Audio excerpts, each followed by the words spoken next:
Hello everyone, Dr. Chris Martenson here with episode 44, and today we are going to be talking about how natural immunity from COVID is superior to vaccination alone. This comes to us courtesy of the CDC, which, by the way, they sometimes do some pretty decent work, especially when it comes to going through the statistics.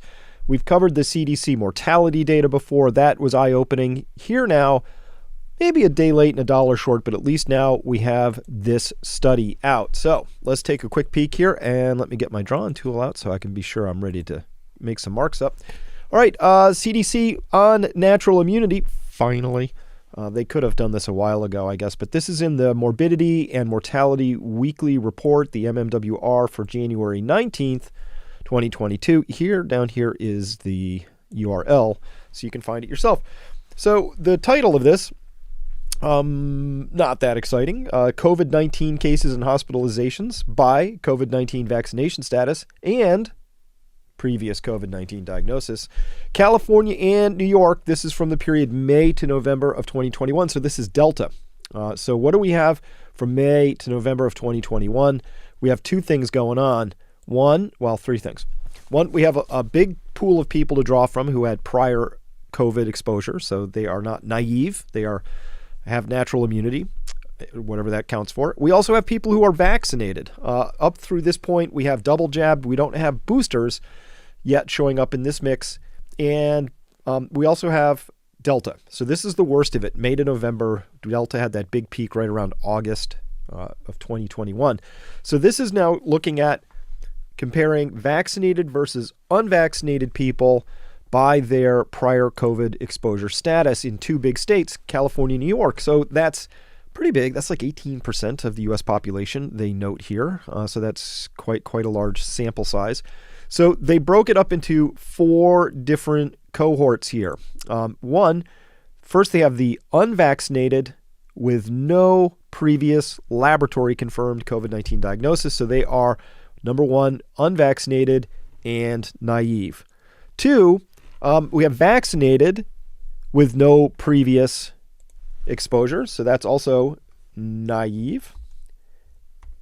Three, what do we got here? We have unvaccinated with previous COVID. So unvaxxed with COVID. And what else do we have? We have vaccinated with COVID. Okay. All right. So that's what we got.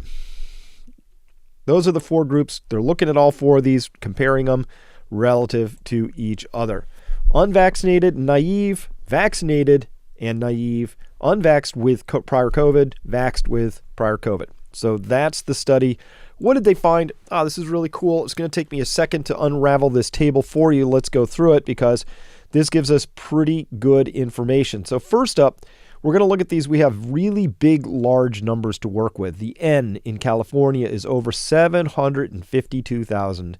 And in New York, it's over 355,000. So we got a little over 1 million patients in the records to look at. Gives us big numbers to compare to each other. So what do we have here? We have California and New York broken into both vaccinated here and unvaccinated. Vaccinated New York, unvaccinated. Let's look at these one by one. First, in California, among the vaccinated who had previous COVID-19 diagnosis, we see here, this is these numbers here, 968,000 previous people who were vaccinated had previous COVID-19 diagnosis, and who were vaccinated who had no previous diagnosis was 15,484,000. So really big, giant numbers. 4.5% of the sample size and 71.2% of the sample size were in the vaccinated. The unvaccinated were the other roughly 25% of this story in California, and that included how many had previous COVID-19 diagnosis, 1.37 million at 6.3% of the total, and then no previous diagnosis. They had 3.9 million people who were unvaccinated, no previous COVID. So what happened in amongst each of these different cohorts? So now we have here, we're looking at incidence of laboratory confirmed COVID-19 cases. So this is just the column we're interested in right here, the number. And so now we're going to be able to compare the number of people who were catching COVID a second time, Delta in this case, after having had a prior exposure. And so now the cumulative incidence, this is a different number. These were percentages here on this column here. Now this is a cumulative incidence. So it's asking how many out of 1,000? How many out of 1,000 did they see? So they had here in California, in the vaccinated cohort, previous COVID-19 diagnosis, they had 3,471 of these people, or 3.6 out of 1,000, ended up coming back with a second laboratory confirmed COVID-19 case. And they're going to compare that to the vaccinated in this next row down here. Let me get a different drawing tool out so we can see a little clearer. This row right here, no previous diagnosis, vaccinated, but naive, meaning they hadn't had COVID before. Out of that group, the incidence that we're looking at here is 15.5 out of 1,000 were showing back up in this sample series, in this time frame they're looking at, with a second laboratory confirmed case of COVID-19. So when we compare the 3.6 right here with the 15.5, we can see that previous COVID diagnosis, if you were vaccinated, you had roughly a 4 to 5 times greater risk of coming down with a second COVID-19 case diagnosis if you hadn't had COVID before. So that's in the vaccinated cohort. What about in the unvaccinated, which we will do here in blue? I guess we'll get this whole thing out here. So this is the unvaccinated group. Now let's look. They had 6,800 people, or roughly an incidence of about 5 out of 1,000 showing up in this group right here.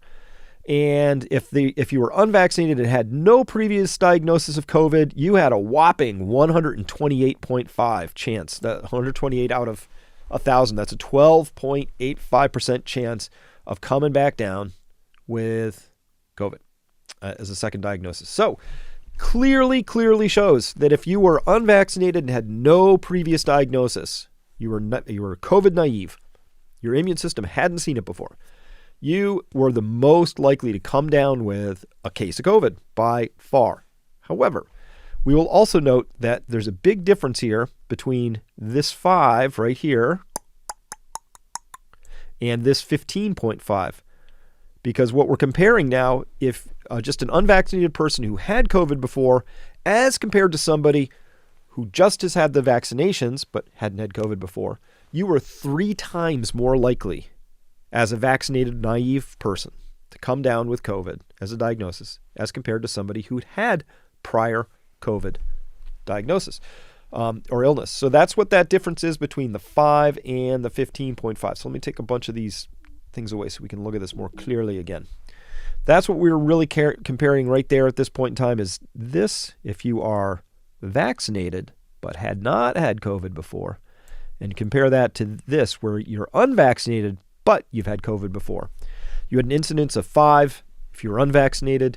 You had an incidence of 15.5 if you were vaccinated. So roughly a 3 times higher chance of catching COVID. Now, what about hospitalizations? What happens there? And now we can see over here, again, these top ones here are for vaccinated, and these bottom ones here are for unvaccinated. So what they're saying here is that if you had a previous COVID-19 diagnosis and you were vaccinated, you had an incidence, a cumulative incidence of about 0.3. So that's 0.3 per 1,000 of ending up back in the hospital with COVID. Compared to if you were vaccinated but had no previous diagnosis, you had a 0.7 incidence right there. That's what that number is, that 0.7. Now, what if you were unvaccinated? Then you had a previous COVID-19 diagnosis. You had an incidence of 0.3. What if you were unvaccinated, no previous diagnosis of COVID? You had a whopping incidence of 11.5. So once again, under Delta, very clearly pointing out that if you are unvaccinated and had no prior exposure, you are at the highest risk of ending up in the hospital. But what's also true, equally true, is there is absolutely zero difference between 0.3 and 0.3, whether you were unvaccinated but had had a previous COVID diagnosis, or you were vaccinated but had had a previous COVID diagnosis. You had the same outcome. 0.3% incidence. But again, we're going to compare two things here. What if you were just vaccinated but had no prior exposure to COVID compared to somebody who'd had prior COVID exposure? Now the incidence is 0.7 compared to 0.3. You have more than a 2 times higher chance or rate of going to the hospital if you are vaccinated and hadn't had COVID as compared to somebody who has natural immunity because they'd had COVID. That's what this table says. It's very easy to read, yet once you step through it and take the time to read it very clearly. One more time, if you had previous COVID, whether you were vaccinated or you were unvaccinated, you had about the same protective benefit, which was fantastic. If you were unvaccinated, no previous COVID, you were by far in the worst shape in this story, and this is under Delta. And of course, if you were vaccinated but had no previous diagnosis, you're kind of in the middle. Not in the middle. You're a little closer to the other ones compared to being unvaccinated with no priors. But clearly, there was twice the protective benefit to people who had prior COVID compared to the vaccine. So what we can clearly say is the vaccine did not confer any additional benefit to anybody, preventing them from going to the hospital as compared to prior natural infection. So prior natural infection is by far the number one dominant thing here. All right, so let's look at that, and here's how it looks in chart form. Let me get rid of this thing real quick. So here, what are we looking at? We're looking at a big old chart here that shows unvaccinated in the solid blue line. This is your estimated hazard rate. I'm not sure what a hazard rate is. I squinted at this a few times. I'm going to guess this is your times chance. Like this is you have a 2 times, a 4 times, a 6 times higher chance or rate. I'm used to a hazard ratio, so I'm going to have to look into that and see what it really means. But at any rate, here they're looking at the incident laboratory confirmed COVID-19 associated hospitalizations among these immunological cohorts. So those were defined by your vaccination and your previous diagnosis histories. And this is in California. So the blue line, unvaccinated, you can clearly see this goes way up and has a much, much, much, much higher chance of hazard, has a much higher rate of hazard. The next line under that is vaccinated with no previous COVID diagnosis. That's this top dark bluish dotted line on top here. And then under that, very, very difficult to tell them apart, is unvaccinated with previous COVID diagnosis or vaccinated with previous COVID diagnosis. Both of those just basically hugging the 0 line down there. So there was really practically no chance of ending up in the hospital if you'd already had a previous COVID diagnosis. Now, that includes a little bit of survivor bias in it, of course, because if somebody who'd had a previous COVID diagnosis and got taken out by COVID, they died. The people who are left behind in that story are the ones who survived. By definition, they're going to be stronger, healthier, all of that. So it's not totally surprising that we see this, but I was a little bit surprised to see that they couldn't differentiate at all between the unvaccinated and the vaccinated. The only thing that mattered here in the story was whether they'd had previous COVID diagnosis. Those two didn't separate out from each other beyond that. Now, why is that surprising? Not really, but it's surprising that the CDC found that, because the CDC hasn't been able to find this data up to now. And they've been sticking to, prior to this study, they'd been sticking to the story that if you were vaccinated, you had the highest protective benefit out there. And that's not the case, according to this. This study had a few limitations we should talk about. Every study has limitations. It's important to know what they are. First, these analyses were not stratified by time from the vaccine receipt, but only by the time since the previous diagnosis. So that's where they set the baseline in their study from, is from time of previous diagnosis. Now, why does that matter? Well, that's because we know that the vaccines wane over time. And so if they had run the time series against vaccine receipt, they probably would have seen this data show up just slightly differently. But that's just one limitation of the study. Just be aware of it. It was time since previous diagnosis. That's where they baselined everything. Second, it's possible here that persons with undiagnosed infection were misclassified as having had no previous COVID-19 diagnosis. So somebody could have had COVID, wasn't diagnosed, they didn't get the PCR, they didn't show up in the system. This would be a conservative bias in this study. And the reason for that is that if you were one of those people who had prior COVID, but you didn't know that, and then you got pooled into the no prior exposure pool over there, you got pooled with the naive people, whether vaccinated or not, you probably had a very strong protective benefits. You were actually making that group look better than it was by being undiagnosed. And so there's quite a bit of undiagnosed infection probably in this story. And so that's actually putting a conservative bias on that. What does that mean? It means that if we had all of those previously undiagnosed infections out of this study, or even better, into the right buckets, we would have seen an even more pronounced difference between those who were showing up in the naive bucket versus the prior illness bucket. All right. Third, behavioral changes can't be excluded here. That is, vaccinated people behaving in a riskier way. They got their jabs. Woo, I'm safe. President tells me I can't catch or transmit COVID. I'm going to go out and party. It's possible that behavioral changes account for some of this. I can't exclude that, but we don't know the degree to which.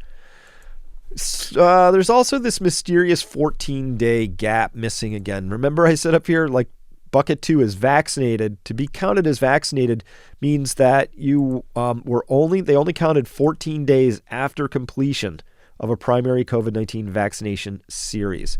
14 days after completion, well, what do we do with those people who are in between? What do we do with the people who get sick, in that 14-day window between getting their second jab and before they're considered fully vaccinated?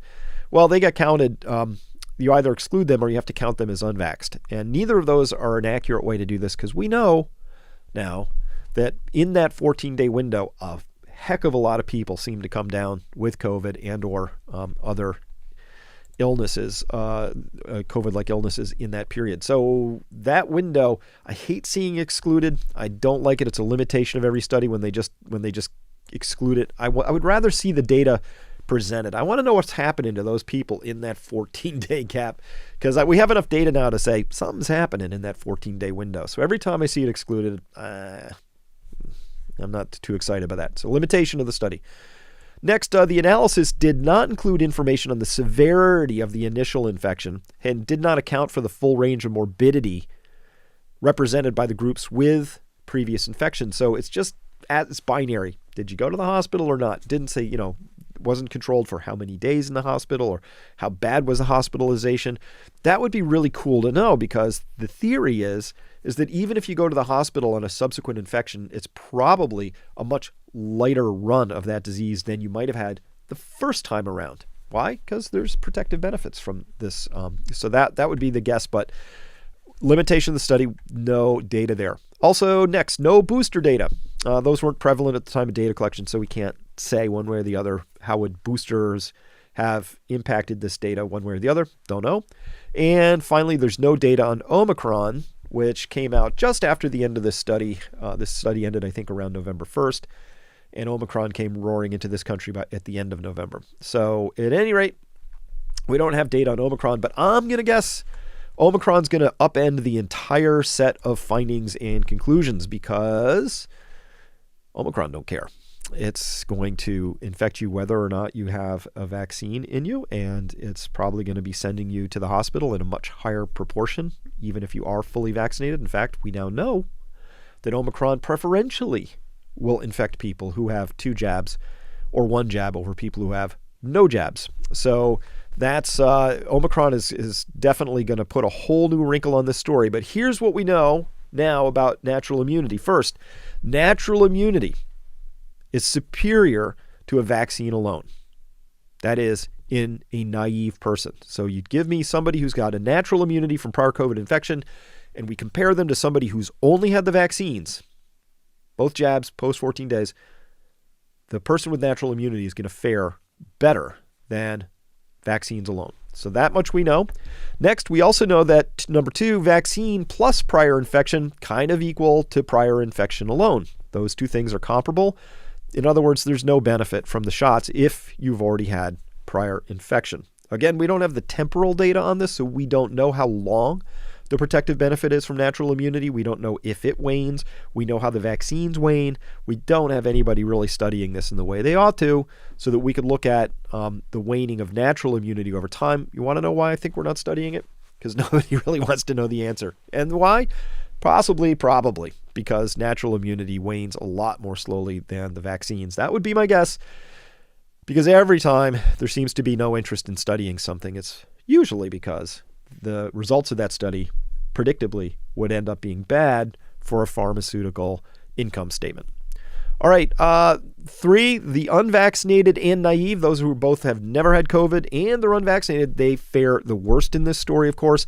What are we not comparing across any of these? Of course, early treatments. So what would be great would be to also compare the outcomes and also the overall rates of infection for people who get early treatments compared to people who don't. And then you can compare within each of those subgroups, those who are vaccinated and not. And then within those who had prior infection and didn't. So we don't have early treatment data on this, so we don't know. But we can say, given if you don't have early treatments, which the United States did not in this time period, if you were unvaccinated and naive, you fared the worst. All right, number 4, this information, this should have come out a long time ago. We could have had this data a long time ago. We of course, I've been talking about natural immunity as the best immunity for many, many, many months. This is information that should have been very much at the top of the priority chain. We should have been seeking to answer this as fast as possible, of course. Why would we do that? Well, if we cared about public health, we would have done that. And if we cared about people's lives, we would have done that. But if all we cared about was making sure that nothing interfered with a vaccine rollout, well, yeah, this kind of data could confuse people and make them vaccine hesitant, as they say, because they might go, hey, I've already had natural infection, I'm good. And there's certain people in the government who don't want you to think you're good under that scenario. But you are. And that's what this data finally shows, which brings us to number 5. Forcing vaccines upon those with natural immunity is scientifically indefensible. You can't do it from a public health standpoint. You can't do it from an individual health standpoint. It doesn't protect people any more or less who have natural immunity from going to the hospital from COVID. So it's not individually medically defensible, but it's not public health defensible because, well, there's no benefit to that's conferred beyond natural immunity alone. So that's that. So therefore, part 2 of conclusion 5, medical exemptions for prior infection are ethically and medically supported by the CDC data.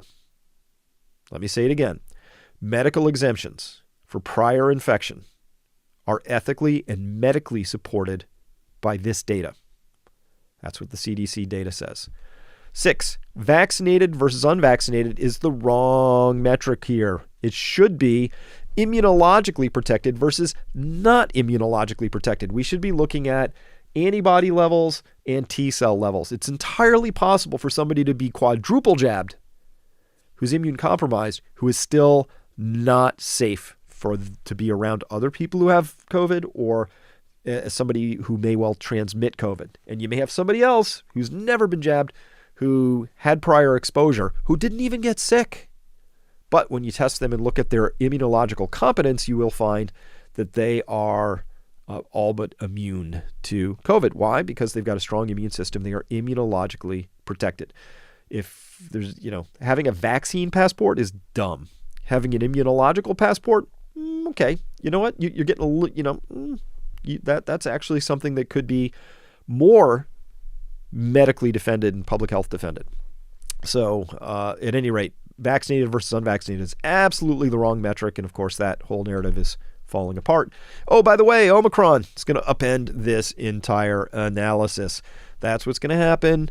Omicron is just an entirely different beast. By the way, in part 2 of this over at my website at Peak Prosperity, I'm going to be talking about Omicron and the fact that, these things, it's not a natural beastie either. So we have to look at that and tell you what that means. And I would like to remind everybody, this is the last presentation I will be giving here publicly before our annual seminar, which is coming up this weekend, January 29th and 30th. And we're titling this one, Thriving in the Great Reset. There are huge changes coming, and not just on the COVID landscape, Of course, that's why we're going to be talking with George Gammon here about the financial changes that are coming. Marjorie Wildcraft talking about the kinds of foods that you can grow in your own backyard.